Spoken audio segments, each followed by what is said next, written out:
Wait, you've got to be kidding me. Let's get this untwisted.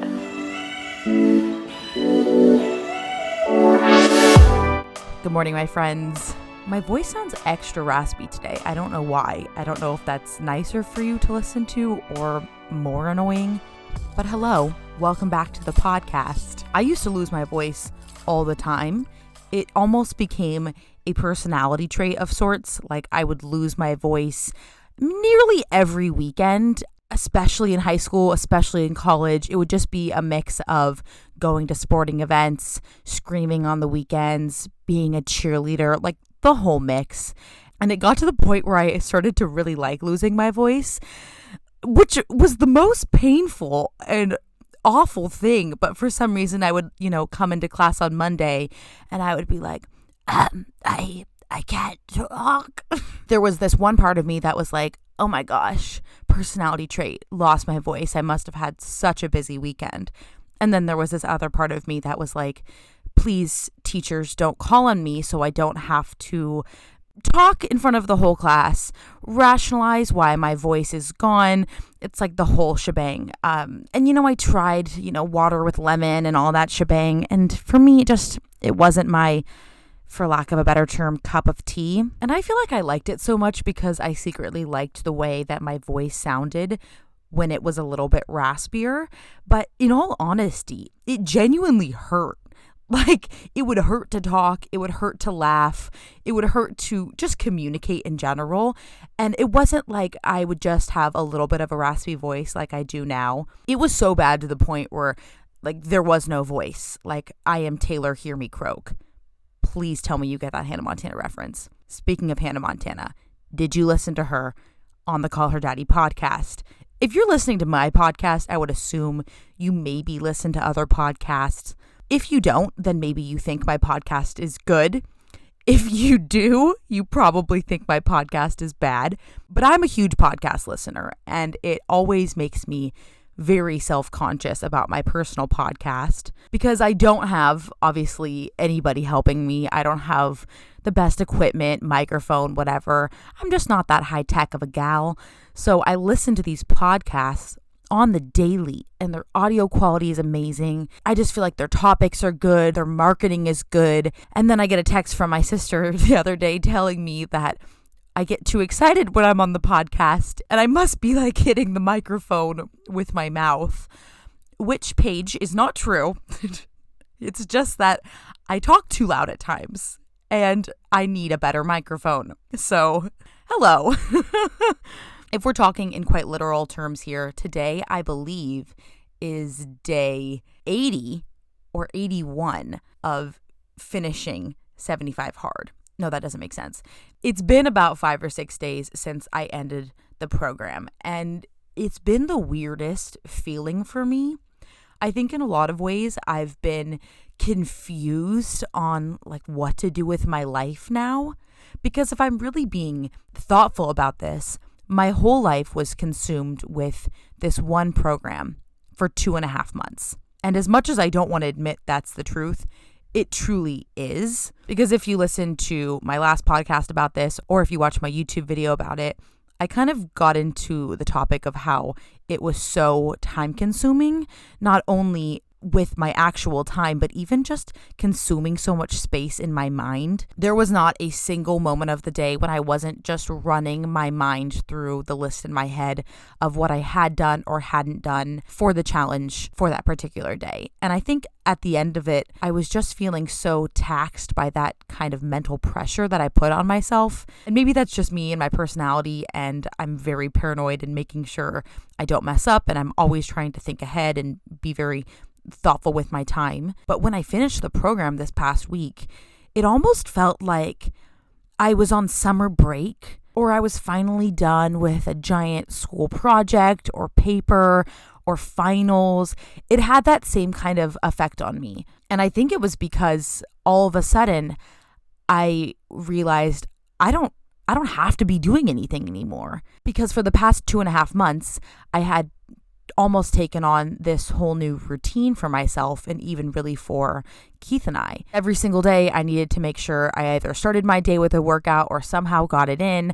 I needed to make sure I was drinking my water. I needed to make sure we went on an outdoor walk or did some sort of outdoor exercise. And it just kind of became second nature after a long period of time, which is obviously the point. But when you take that away, after being so, I guess, comfortable doing it for such an extended period of time, it feels like I'm a little bit lost, as if I don't know what to do anymore, or what is driving me to work out, or what's pushing me.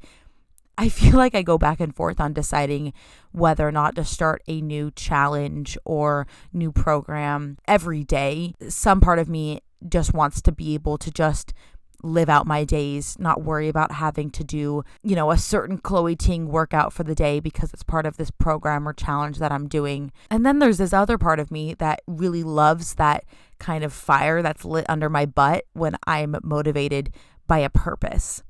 So yeah, that's kind of what I've been dealing with this past week, is just sort of recognizing, what do I still want to do? Do I not want to drink alcohol anymore?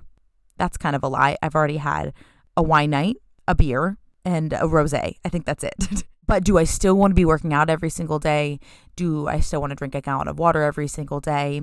That one's also a yes. But I remember thinking, around like day 40 or 50, once I reached day 76, I was just going to basically collapse.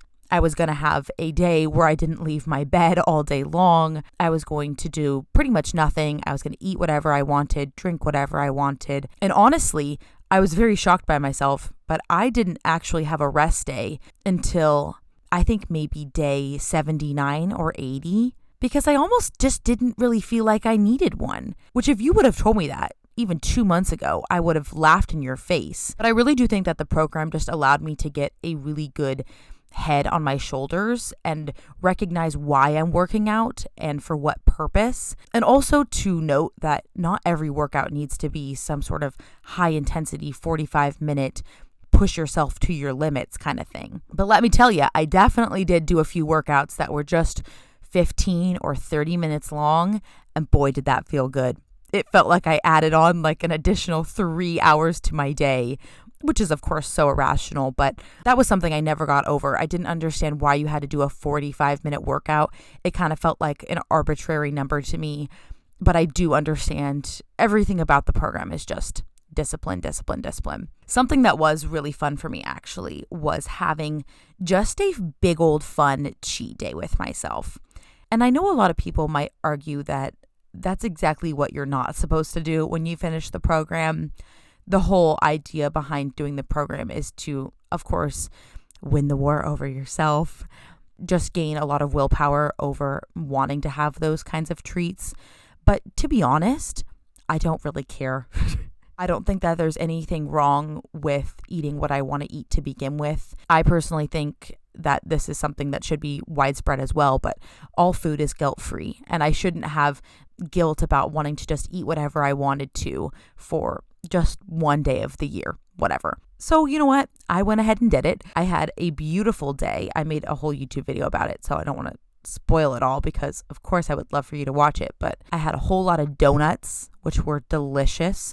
And honestly, don't ever underappreciate your local donut shop. Don't get me wrong, I love myself some Krispy Kreme, I love myself some Dunkin', but at the end of the day, your local donut shop is beyond superior. Don't forget about them. And they're always the nicest people. They'll always give you more donuts than you even ask or pay for just because they're kind and lovely human beings. And they're going to taste probably 16 times better than a Krispy Kreme donut would. Sorry, don't come at me, but you know it's the truth. Like, the local bakery is always going to be better. So I had my donuts. I had some delicious Starbucks, like a yummy old Frappuccino, good old classic 7th grade Taylor coming out. And the weirdest part was I was really expecting to just let myself go the entire day. I pretty much told myself, you know what, eat whatever in the heck that you want. Just have fun with it. And it kind of was a really weird experience for me because I would say I definitely splurged on the donuts. I ordered maybe 3 and I'm pretty sure I ate most of them, minus a few bites from Keith. But I was really expecting myself to indulge specifically with just my snacks, because that's always my biggest problem. The pita chips, the Chex Mix, the Cheez-Its. Ugh, extra toasty Cheez-Its. Oh my golly. Beyond superior.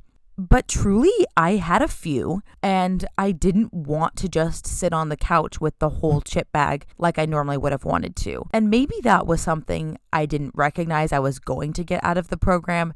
I didn't think that I was going to maybe lose my affinity for snacking. I mean, don't get me wrong here. Don't get this twisted. I still love the snacks, but I didn't feel the urge to overindulge in them. And that was something that I actually found to be really, really cool, because I honestly don't remember the last time I hadn't had that feeling of just wanting to keep eating and eating and eating. So that was really neat. And to be honest, I did feel a little bit gross that night and the next day, because I hadn't eaten well whatsoever. I had just filled my body up with a whole bunch of processed sugar and just nastiness.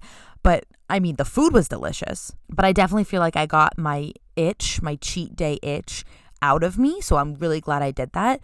And now I just don't really feel that interested in eating those foods as much anymore, which is wild beyond belief. But it's been a real big roller coaster ever since I even finished the program and uploaded my video about it and uploaded my initial podcast about it. I feel like I can obviously share this here, because if you're listening to this, you might be a little bit more invested than, the average folk who just randomly stumbles upon my video or something. But I was so dang nervous to share my experience and share really just any feedback about the program in general. I was getting really apprehensive right before I was about to upload any of my content, because I kept seeing just little snippets of reviews or things across the internet, or even just people messaging me a little bit more concerned about the program itself, and not criticizing me or anything, but I kept seeing things like, don't you think that this program's too restrictive?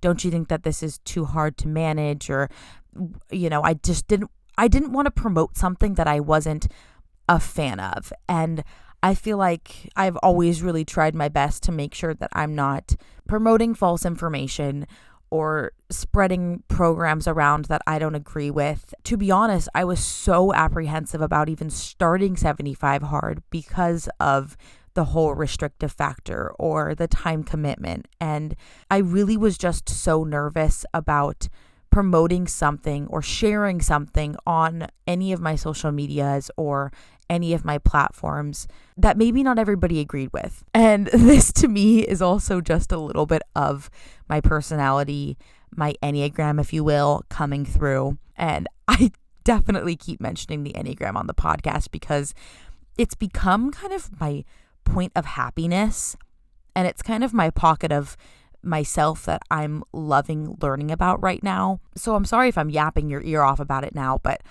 I have finally recognized what my Enneagram type is. And it has somehow, I didn't expect it to do this, but opened so many of my eyeballs, so many of them, to knowing more about myself, to understanding how I operate and how I think and why I think the way I think. And it's kind of funny because for the longest time, I thought that I was an Enneagram type 6, which is the loyalist. And I kind of thought this because I'm a little bit of a paranoid person. I think I'm very fearful of a lot of things. And each of the Enneagram types is actually related to a 7 deadly sin. And for type 6, it is fear. So I always kind of thought I was just a 6, but it never really sat right with me. Like sometimes I think, and I was just telling myself, yeah, I'm a 6. Maybe I just don't really relate to the Enneagram like some other people do. And then when I started reading this book about the Enneagram, I was learning more about each type, which, let me just say, if this is something that you're ever interested in, you have to learn about each type also, because even though you might be a type 6, learning about all the different types actually helps you learn more about yourself. But I'll definitely get into that in a different podcast. But as I'm reading this book, I'm starting to kind of question my 6-ness. And I'm like, well, I kind of feel like a 3 at times, but I also kind of see myself as a 4, but also kind of a 2 and a 1.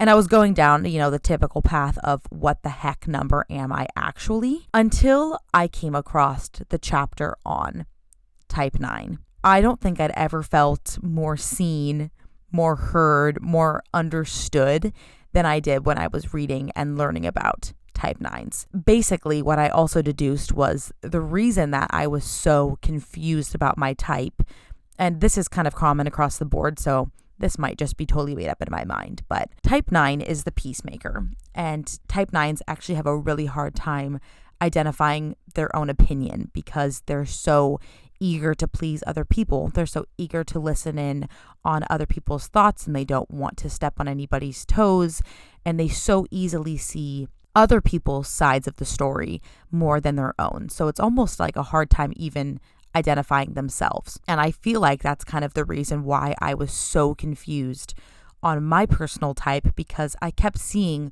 all of the strengths of every other type. And I would say, that one's amazing and that one's amazing. And, I could definitely see myself kind of falling in that category, but not really. And I just toy back and forth with it.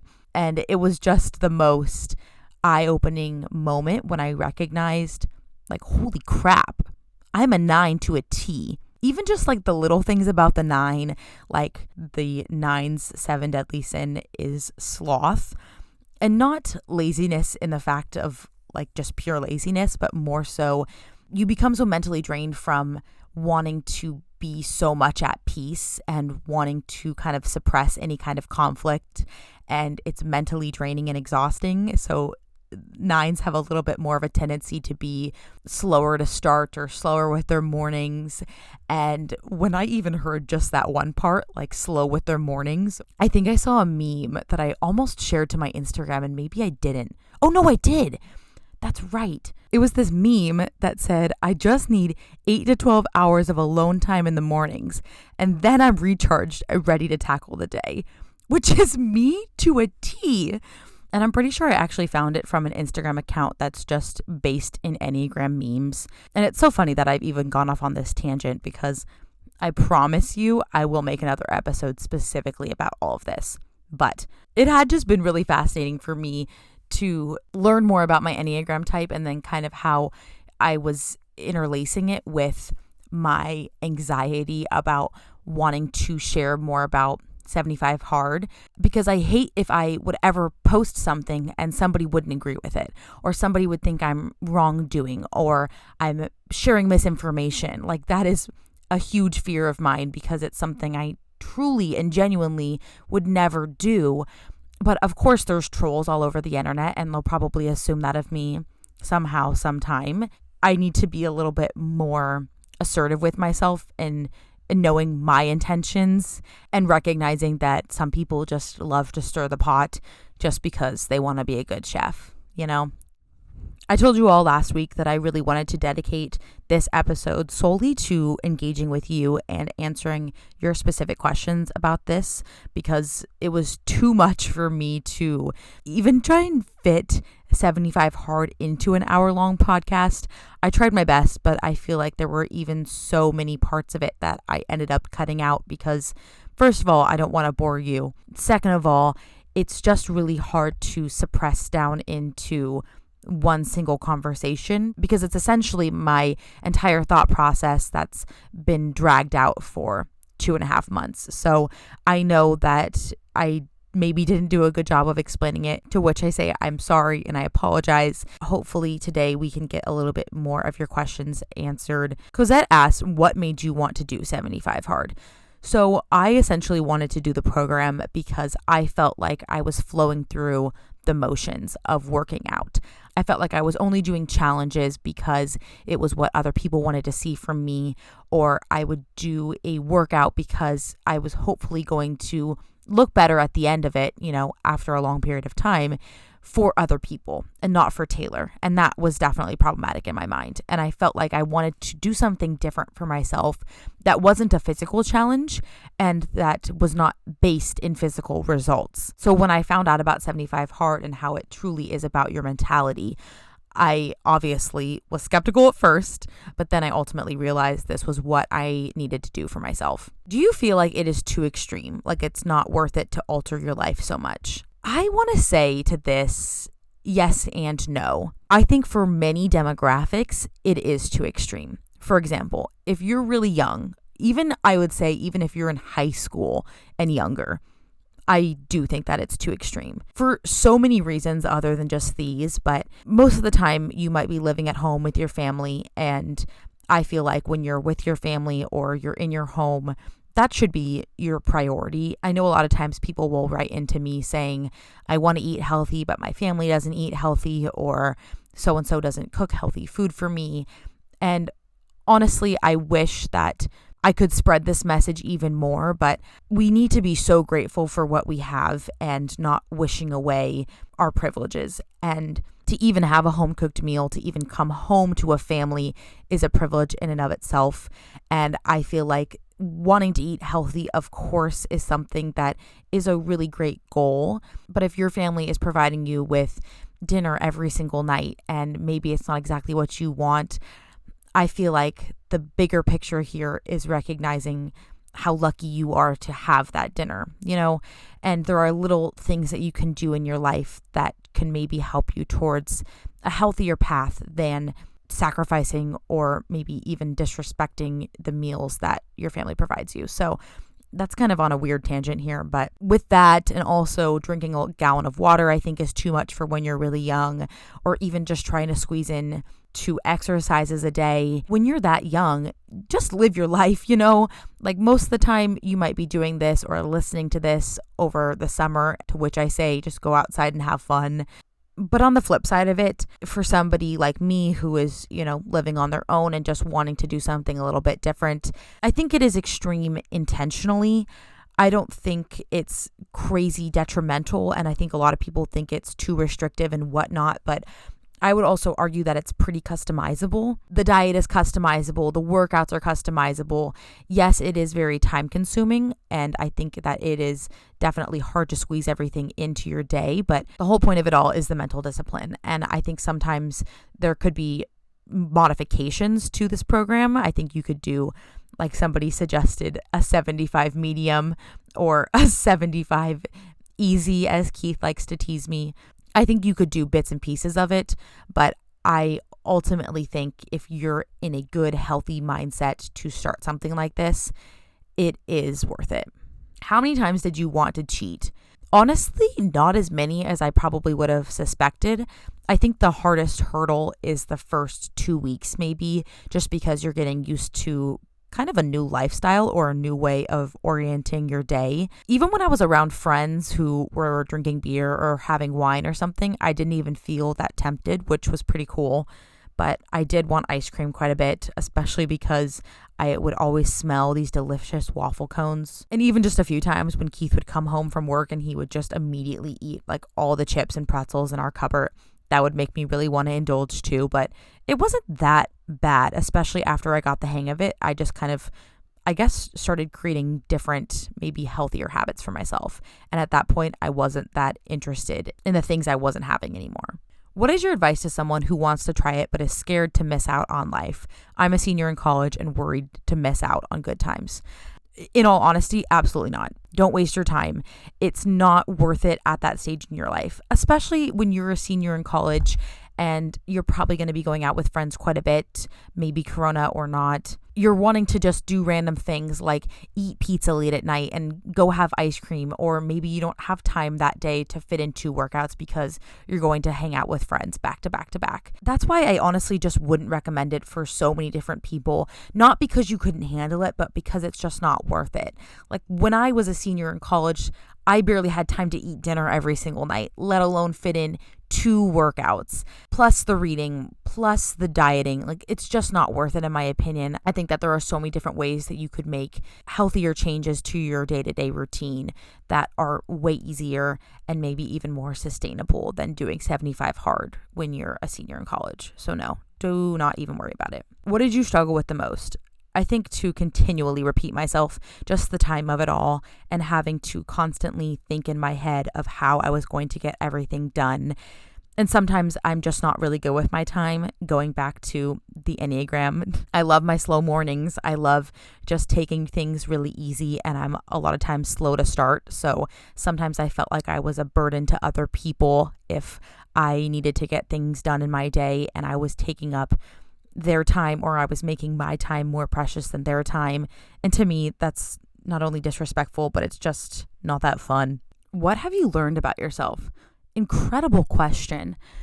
I wish I had a philosophical answer for you. I definitely think I learned that I need a lot of time with my day. I learned that I am capable of more than I thought I would be. I learned I can accomplish something if I put my mind to it, and I can have willpower over myself, and I can win the war over myself. I learned that I sometimes really do need 20 minutes of reading every single day to calm my mind. I learned that I'm fully capable of functioning in social situations without feeling like a loner or a loser or something if I wasn't drinking or I wasn't indulging or something. And honestly, I was just really excited that I am somebody that could do something like this. I never thought that was going to be me. I never thought I would do a program like 75 Hard, let alone successfully. What did you do at times when you felt like giving up? I think I would try and do things that I knew I was capable of. So, for instance, if I would have pushed off my workout until the very wee hours of the night, because I did unfortunately do this once or twice, I did things that I knew were going to put me in a better mindset. So if I put off my workout, I would do something like yoga because I knew it was going to be good for me and it was going to be good for my mind. And even though I didn't want to do it, it was going to be better for me when I finished it. And I knew I was going to end up in a better mindset when I finished it. And honestly, a lot of times I think I thought about each and every single one of you who watches my videos and listens to my podcast and who I share my experience with on Instagram when I'm telling you that I'm dedicating myself to doing something for 75 days. And I thought of how honestly embarrassing it would have been if I had to say, you know, I fucked up, I messed up, and here I am starting from day one.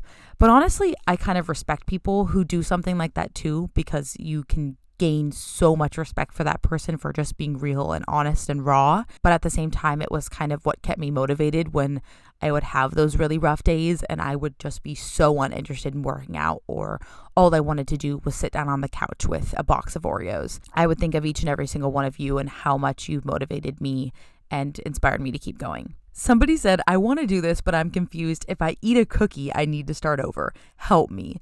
Well, honestly, this to me goes back to the customizable part. If you think that cookies are not considered a cheat meal or they're not out of your diet, then I think you're totally fine.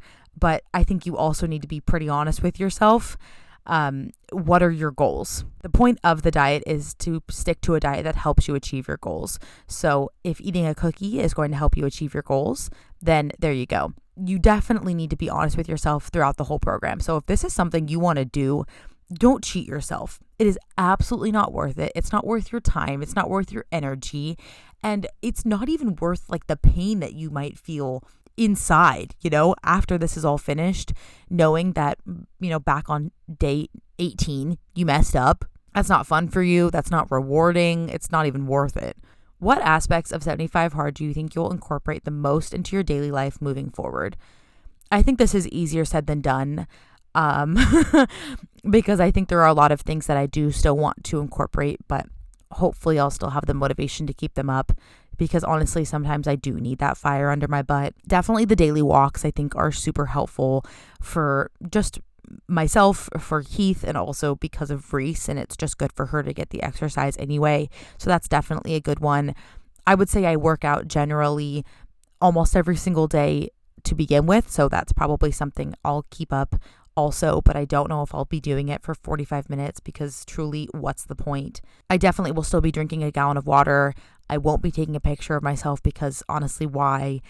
I've been reading still a little bit, but it's not been 10 pages and it's just been here or there. But maybe once I find a good book and it wouldn't have to be nonfiction, then I would keep that up also. No alcohol, I feel like, is kind of a stretch. I think that maybe I'll be a little bit more conscious of when or how much I'm drinking, and if I truly want to drink, or if I'm just in a social setting that would make me want to drink. And then similarly with my diet, just constantly reminding myself of how I'm eating and what foods I'm consuming help me reach my goals. So honestly, I feel like kind of a lot of them, but maybe just not on that extremist of a level. What day was the hardest? Geez, I feel like the days in the beginning are definitely the hardest, but then also maybe around like day 60 or so, I was feeling just so unmotivated because I felt like I'd been doing this. Actually, I had been doing this for 2 months. I was so uninterested in going forward. I was just so ready because the finish line was so close, I could taste it. And I was just, not having it anymore. But honestly, of course, I'm glad that I stuck through. And maybe that's the whole point. Like, it's 2.5 months for a reason. It's not just 60 days. It's 75 days of pushing yourself. Did you do a morning and evening workout, or did you do it all at once? It just depended on the day for me. Sometimes I did them back to back. Sometimes it was morning and evening. Sometimes it was evening. It didn't really matter. I don't think it matters whatsoever if you're doing the program. It's truly up to you and your preference. But honestly, it doesn't matter whatsoever. Can I do 75 hard without counting calories? Absolutely. I would say that's not even a necessity whatsoever. I think that's definitely a personal preference. I wouldn't ever recommend counting calories to anybody that isn't interested in doing it. It also is probably not the safest or best habit if you're not careful about it. So no, definitely not needed whatsoever. I'm sure it could be helpful, but no, I didn't really do that myself. Did you ever grow tired of your workouts? I'm on day 13 and already feeling burnt out. I think I got tired of the concept sometimes because, like I said, I didn't want to work out for 45 minutes, and a lot of my favorite workout programs or workout routines, for example, Fit Girl Mel, her workouts are 20 to 25 minutes long, and I would be drenched in sweat, absolutely dripping from head to toe. And you couldn't tell me that I didn't get a good enough workout in that 20-25 minutes. But then I'd have to find an additional 20-minute workout, and sometimes I found that a little bit tiring. I would suggest, if you're in that state of feeling like you're already burnt out, maybe try and find a different workout program to stick to. Maybe just switch up your routine all the time. What I've come to love is finding different workout programs on the internet. Clearly, if you watch my videos or you just follow me at all, you might know that I do a lot of different routines from a lot of different people. And I think some people were like, how do you even do that? Like, I would need one certain program, etc., etc. But I don't get tired of it at all because I always feel like I'm constantly challenged. I'm constantly trying somebody new, and it feels like I'm going to like a different fun workout class, every day of the week. So I just love trying out different people and seeing what works for me and what programs are my favorite. And if I end up finding somebody, let's say Sydney Cummings, for example, I loved doing her workouts after I just did one video on her. And now I'll incorporate her workouts into my routine, 3 times a week. So if you're getting burnt out, I would definitely suggest restructuring maybe what time of day you work out, whose workouts you're following, if you're following anybody's, because sometimes you could just be working out on your own, in which case maybe I'd even suggest following a video, because doing it with somebody else is so darn inspiring. Ideas for exercises on active rest days and stuff to do when you're sore, but you still gotta work out. Sometimes I would do 2 walks a day if I really wanted to. Sometimes I would do yoga. I would do yoga with Adrienne a lot. That is a wonderful person I would suggest if you've never heard of her. She's got like 8 million subscribers on YouTube. She's pretty darn legit. One day I actually had the worst cramps. Oh my golly, they were awful. Like, I actually went on my outdoor walk and it was the most uncomfortable walk of my life, even after I'd taken Midol. So I ended up going home and finding a few workouts from Koboko Fitness on YouTube, and she had a few different really, really helpful period workouts. And to that I say, I love her. Thank you so much. Those saved me, especially when I was just not in the mood whatsoever. And I think a few of them were even titled like period workout you can do from your bed. So it was super easy and achievable, especially when I was just absolutely not in the mood. And I honestly think sometimes I even Googled like workout for when you're not motivated, which is kind of cheesy and funny, but it works because you get some pretty darn good results. Because let's be honest, Other people are in the same boat as you. Not everybody's motivated all the darn time. And if they tell you that they are, they're lying. How many times did you mess up and have to start all over? Don't lie. I did not lie. I did not have to start over. I swear to God, I did the whole program. I'm very lucky that I didn't mess up. I tried my darn hardest to make sure every single day before I went to sleep that I crossed every single thing off. I was just very adamant about making sure, like in my head or even on a piece of paper, that I'd crossed everything off. So no, I did not have to restart. Is it just me, or are you kind of scared once you finish the challenge, you might slip back into old habits like eating junk food and stuff? I was really scared of this, to be honest. I think maybe that's why I was so inclined to almost just encourage myself to have a big cheat day. So I just knew there were absolutely no limitations for myself. And I just sort of felt like I was so untrustworthy of myself. Knowing my past, knowing how much I love snacking and just my normal eating habits, I really just didn't believe in myself. I didn't think I was going to be able to do this and not just easily slip back into my old ways. And I really don't even know how it happens or how you get there, because you kind of feel like you're just doing these daily tasks, and what is that going to do for you once the program's over? But I feel like somehow along the way, you just end up gaining this kind of amazing mentality over yourself where you have this ability to control your habits and control your lifestyle. And maybe that's where the whole basis of the program comes. But I don't know. I was so impressed by the fact that when day 76 rolled around, I didn't have that feeling. And I told myself I could have whatever I wanted. I told myself I didn't have to work out, and I didn't do it anyways. And even on day 76, I was like, you know what? You can do nothing all day long, but I still wanted to do stuff. And I didn't feel like I needed to just binge like maybe previous Taylor would have. I don't even know how it happens. Maybe it's like the slow burn of it all. I don't know, but it's pretty darn impressive. Do you see a bigger difference mentally or physically? I definitely think mentally.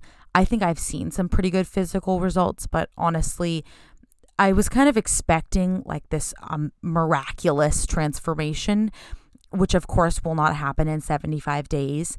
But I do think that, by the nature of the program, you're going to end up seeing some really good results. But I honestly just think I've developed a better attitude, a better mentality, just better habits in general that I think obviously came from the mental processes of the program. And that to me completely outweighs all of the physical benefits. But I genuinely think that after doing this program, I've recognized that I wouldn't see physical benefits, or at any point in my life, I will not see physical benefits if I'm not mentally there.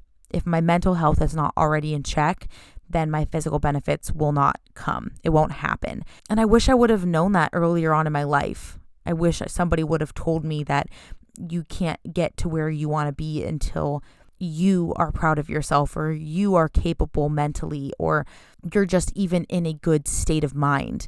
And I wish somebody would have helped me recognize that a little bit more. And honestly, that's the problem. Nobody can help you other than yourself. You have to believe that. You have to know that you will be capable of something, and that you're strong enough, and that you're just able. You're absolutely able and capable and confident and competent. I used to tell myself these 3 words every time I used to have an interview for anything, because I'd get really nervous and I'd start almost like shaking. And I'd repeat out loud to myself, competent, confident, and thriving. One, because it was really good for my vocal practice. It would get me to enunciate better. And also, if I repeated those things out loud to myself over and over again, I almost started to believe them. I'm confident, I'm competent, and I'm thriving. And somehow, a lot of times it worked. In the end, was it worth it? Absolutely. I don't know if I'm going to do it again. I don't know if I want to do the next phase, because I'm pretty sure the way the program works is there's the program called 75 Hard. Then I believe there's phases 1 through 3 or something. And each of the phases has another task or so added onto it. And some of them are like doing these mental tasks or something like that. And one of them is taking a cold shower, or I kind of forget the rest of them, but I'm curious if I'd even be interested in doing the next phases. I'm curious if it's worth it. I honestly would be more inclined to do 75 hard again before I'd move on to the next phase. Like I would want to do the exact same thing I did again before I would do something a little bit more intense. Maybe that's just me. I don't know if that's smart or not, but I'm really glad I did do it. I'm glad that I put my mind to something and I accomplished it. I'm really glad that it's over, if we're being honest, but now my goals for myself are just trying to maintain that willpower, maintain that mentality that I've gained and the strength that I've gained over my mindset. And I hope I can carry that with me through anything that I'm doing, physical and beyond. And that's kind of the point. It's not supposed to be a program that's pushing you to have a better approach to working out. It's supposed to give you this mindset that will allow you to reach your dreams in life. You're supposed to be that kind of person that other people want to be because you have this incredible willpower over yourself that maybe nobody else has. And yeah, it's pretty cheesy and I don't really know how true it is or not, but honestly, I don't think there's anything wrong with trying to improve yourself mentally. So if I can keep that up, or if I could, somehow improve myself moving forward, then I think I'd be on a pretty good path. Thank you so much for listening to another episode of Don't Get It Twisted. I hope that this answered a little bit more of your questions about the program. And if you still have more, please feel free to message me on Instagram at Taylor Woods with 2 L's. Send me a question into the email for the podcast, hello@twistypod.com. You can always just comment on any of my YouTube videos too, or whatever is the easiest way of getting in contact with me. Works for you, works for me, I'm cool with it. So I just appreciate you. I appreciate your time. Thank you for taking the time to listen to this. I love you all. I hope you're staying safe, and I will talk to you in the next one.